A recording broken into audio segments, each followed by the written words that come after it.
you know, you didn't mean to do it, but they've got the wrong end, as we say, the wrong end of the stick, the wrong end of the message.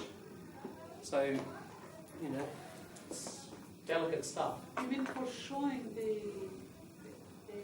not being happy, you use both. That's right, yeah. Because I've heard sometimes for the beginning of the presentation, someone uses it. Oh yeah, for a start we'll do it. You might.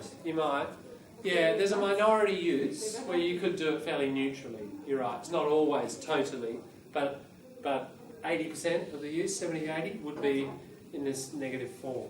Yeah. Okay, I presume you've got your 3 there. Okay, what we're going to do is just a minute or 2 of writing. What I'd like you to do is write about this topic and use those 3 collocations. So let's say I'll take that one. What about John? Weak little eye. Weak little eye. Open 1 week. 1 weak little eye. Little eye. Look, it's nicely descriptive. I don't think it's a really common sort of collocation. No. I'll just try to. I'll just say those are my 3. Now I'm just going to write a really simple little thing, still about this. Close it up, don't look at it, but I'm just going to use those 3 collocations. So,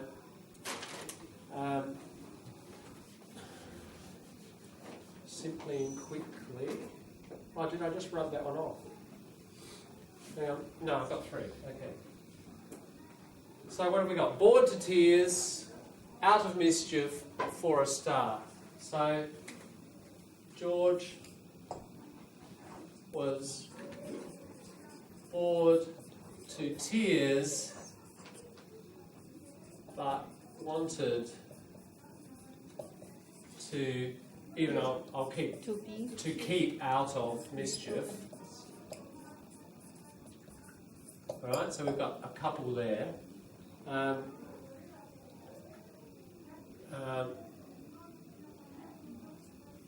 So I'm going to have to write a little bit here. So he asked his grandma, what to do, She said he could make a cup of tea, for a start. And even reading, even though it's not in her mouth, it still has that kind of negative, grumpy kind of feel. Okay, so in what, I don't know, 20 words. You don't have to combine them all into one sentence. If you want 3 sentences, that's okay. But we're just trying to connect it up so it's kind of natural. And notice how we're using them about the topic, not trying to use them about something else. We've got 3 there. Okay, so we're just actively practicing it, trying to cement it a bit more. Okay, over to you. About, not necessarily as quick as that, but maybe twice as slow. So, 3 or 4 minutes, but not much more. It's quite a quick exercise. If you want to collect lots of these and work with and process them actively, you're going to have to develop a bit of speed with this. I want you to get your 3, and I want you to retell part of this story. I'm not telling the whole thing, I'm telling a part. And I want you just to actively use the collocations. And in 4 minutes, I'll ask people to read them out to each other. Go. Don't worry too much about the grammar. That's sticking them together. Our main focus is just actively using the collocation. Try writing them down.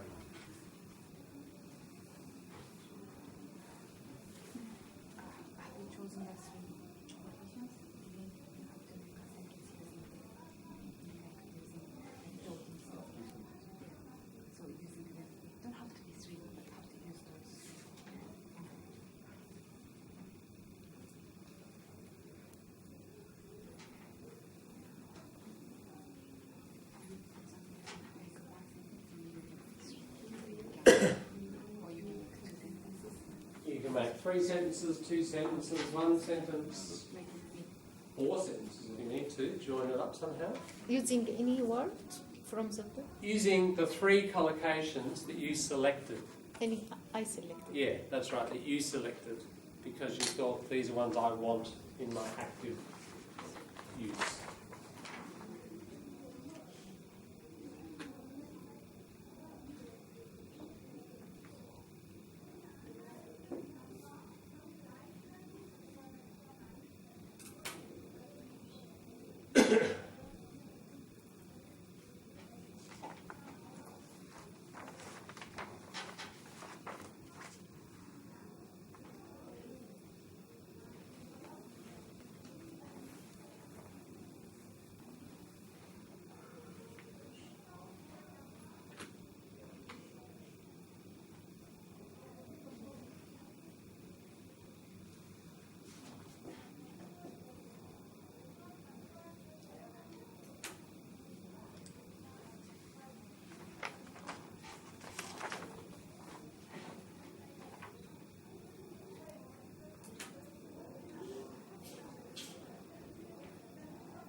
we shuffle the room around?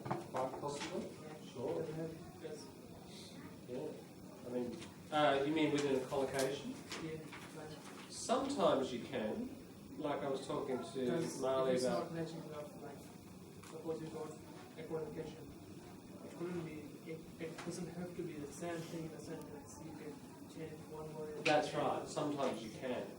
Sometimes you can't too. You just have to be careful. What it might have 3 or 4 possible, like keep you out of mischief, keep you out of trouble, but not keep you out of problem. Yeah, no, not, So- not that sort of thing. No. That's What sort of like, thing? Like, what is it, grumpy old woman, we say, instead of grumpy old woman, we say grumpy old grandma. grumpy old man. Yeah, that's right. Grumpy old man, grumpy old woman, grumpy old grandma, grumpy old grandpa. Yeah, like Yeah. those- Usually one element we can sort of rotate. Because a bit if different. you say it doesn't make sense in the sentence. Yeah, but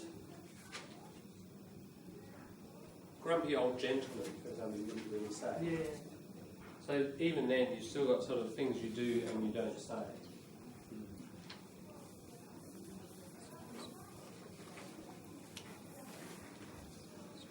How are we going? 4 minutes is pretty much up. Just half a minute to finish off. We'll do some exchange.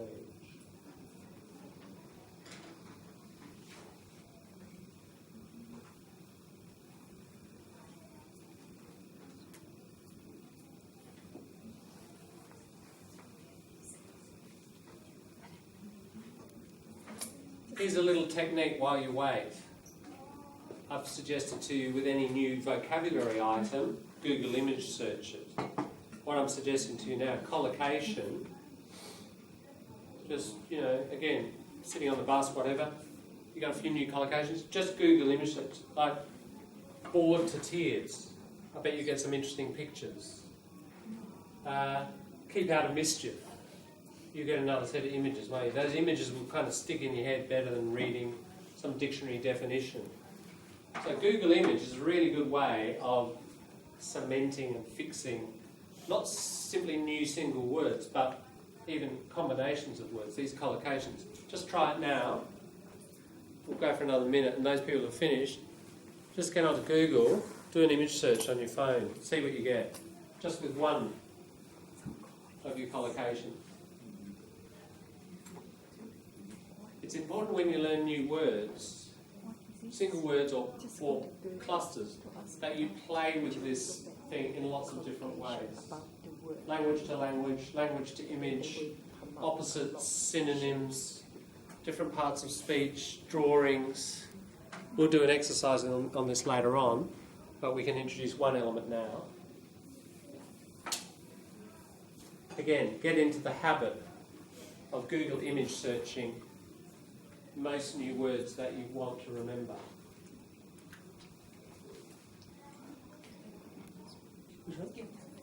Get away? Yeah, definitely.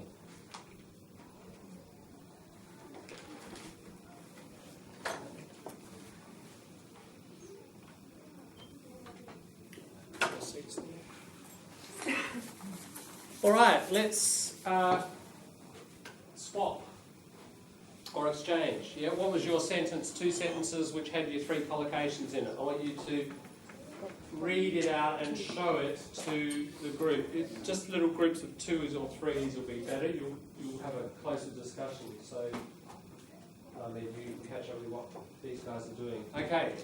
So share your creation. What did you say? Other person, have a look at it. Would you edit it? Would you change anything? Is the grammar around the collocation okay? If it's not, make some suggestions for improvement.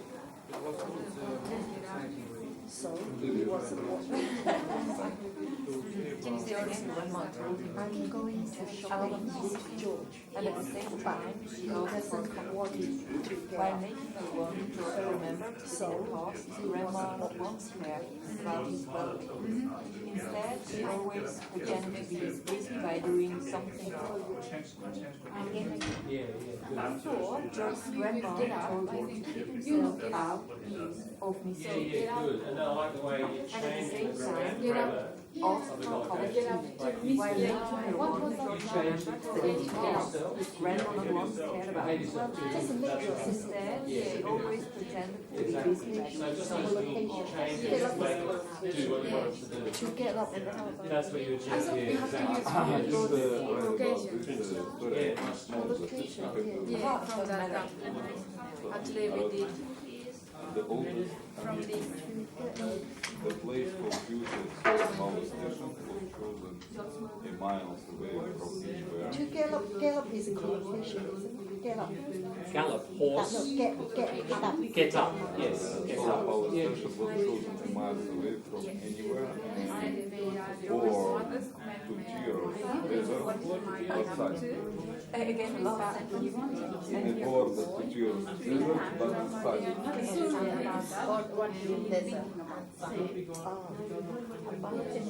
Yes, because I chose maybe Rwanda and then I get up to. The oldest children have For to once, okay, keep for once, themselves now, from for once mischief in a when while, they make look sure you after get exactly. the younger brothers and Once in a sisters while, because they occasions, are once in a responsible while. in this company. Again? Because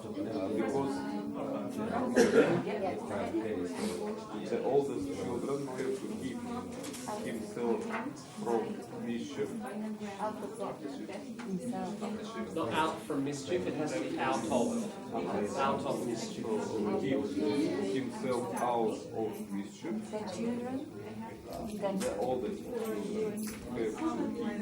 have to keep themselves. Correct. When they look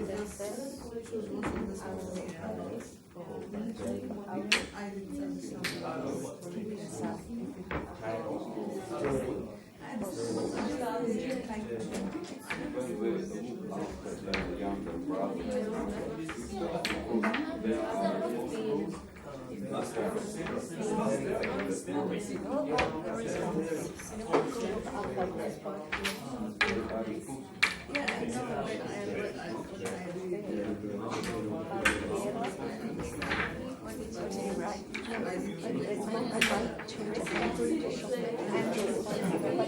Doesn't want to worry about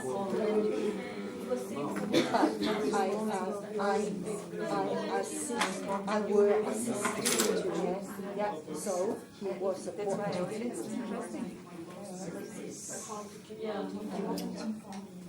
Okay, so I hope you've exchanged and maybe got a little bit of feedback there and might have corrected a couple of prepositions here or there.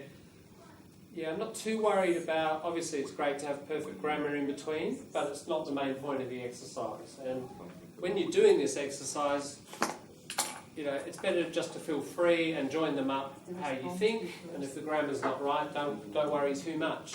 It's better that you do it a lot and feel free about it than not do it very much because you're not, you know, you're a bit concerned about the grammar. Yep. So, James, can you read yours because it demonstrated an interesting point that you raised a bit about. Yeah, guys, have a listen just to James. It demonstrates an interesting point. Well, the three collocation I chose is get up to mischief and behave yourself and board the tears. My sentence is George's mother told him not to get up to mischief and to behave himself after she left. It made him bored to tears because that's what he does. Just change the behave yourself to behave himself. Yeah. In this case. Yeah, so you've got the collocation, you've learnt it, but you want to express something slightly differently. So with most of these you can change the grammar a little bit, can't you? You might need to shift it to a present tense. Or you're talking about not the order behave yourself, but he behaved himself. So just those little, basically what you've got is a collocation and then it interacting with grammatical flexibility. So I think that's another way you should approach these. If you want to shift it a little bit so it fits your sentence, what you want to say. I mean, ultimately that's what language is about, isn't it? It's working for you. Yeah, so just this, I guess, this extra consideration that you might need to adapt them. So they're not, the point is a collocation is fixed, but it's only semi-fixed. It's not absolutely fixed, is it? They'll change depending on the grammatical necessity, what you want to do. So when you're writing, I'd approach them that way, even right from the first time you write them, first time you collect them, first time you write them. Okay, what we've just done there is a sort of slow, drawn-out way of what I think you should just be doing and doing and doing. Reading, so input, collection, output. Input, collection, output. Input, collection, output. Not mindlessly, but deliberate practice. Remember the idea, 10,000 hours of deliberate practice. And we make it deliberate by using this important concept of collocation and think about these sorts of things. This is making it very deliberate. and increasing our efficiency. So basically, we've done it a second time now, but we've done it with a different genre. We've done it with a kid's narrative, and kids' writing is pretty spoken, isn't it? A lot of that, if you looked at these phrases, almost all of them, maybe one or two, we wouldn't speak. But most of them we would. An interesting one we wouldn't speak was one, that Marley, you mentioned it. Out she went. So it was, then out she went. Now,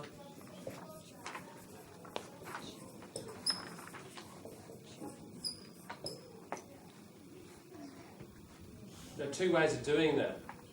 And all that's happening is there's a bit of reversing, isn't there? This is coming, that's spoken. If you were telling a story about your mother and how she left you in your house yesterday, okay, my mother said, behave yourself, then she went out. That's naturally what you'd say. Then out she went. You would not say this to somebody else. That belongs to a story. It's a story genre. It's what you say when you're telling a story, and especially a kid's story. You have these little inversions. Right? So there's one, for example, that's written and you wouldn't speak. But just about everything else, you'd be able to speak it. So here's a key point, that if you're here because you want to develop your speaking, one way you can develop your speaking, collect collocations from kids' books, because kids' books are mainly, even though it's written down, very similar to speech. So if you're reading a lot of kids' stuff, and underlining and absorbing and practicing collocations, this will flow more naturally into your speech because it is the material of speech. If we did it with academic texts, you might need to do it because you're getting ready for academic writing next year or something. It depends what your purpose is, Select the genre, and it might not be one genre. You may need to do both, But be conscious about collecting a lot of spoken collocations to develop your speaking, a lot of writing collocations to develop your writing. And just this process of basically reading, isn't it, collection, and then writing. And it's obviously very much narrowed down. Out of the 50 collocations, we select 3 based on these principles. But you just keep doing this and keep doing this and keep doing this, and the rest of, do one a day.